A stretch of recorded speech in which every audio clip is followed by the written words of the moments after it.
একটি রহস্যময় তরল তার বুকের ওপর ধীরে ধীরে কিলবিল করতে লাগল। তারপর পোশাক ভেদ করে শরীরের ভেতরে মিশে গেল। পরীক্ষাটি সফল হয়েছে বলে মনে হতেই কাঁচের বাইরে দাঁড়ানো ডার্কের মুখে খুশির আভা ফুটে উঠল। কিন্তু ঠিক সেই মুহূর্তেই লোকটি 4 হাত পা অদ্ভুতভাবে বেঁকে যেতে শুরু করল এবং সে মাটিতে লুটিয়ে পড়ে করুণভাবে মারা গেল। এই ভয়ঙ্কর দৃশ্য দেখে গোপনে ঢুকে পড়া সাংবাদিক হতবাক হয়ে গেল। ল্যাবরেটরির ভেতরে আরও নানা ধরনের রোগী আটক ছিল।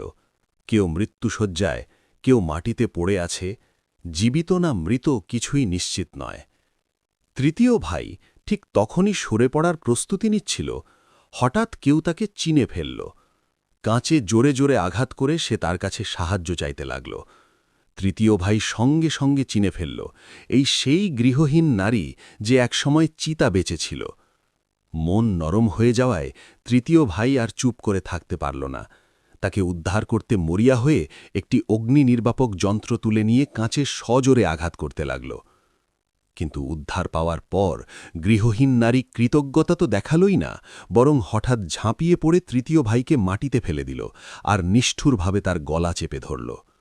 ঠিক তখনই বিষাক্ত তরল নীরবে স্থানান্তরিত হল। এরপর গৃহহীন নারী মাটিতে লুটিয়ে পড়ে মারা গেল। তৃতীয় ভাই দৌড়ে পালাতে শুরু করল, কিন্তু সামনে থেকেই নিরাপত্তারক্ষীদের সঙ্গে ধাক্কা খেল। সে সঙ্গে সঙ্গে উঠে দাঁড়িয়ে এক ঝটকায় দুইজনকে ছুরি দিয়ে কুপিয়ে ফেলল। এই সময়েও সে বুঝতে পারেনি তার নিজের শরীরে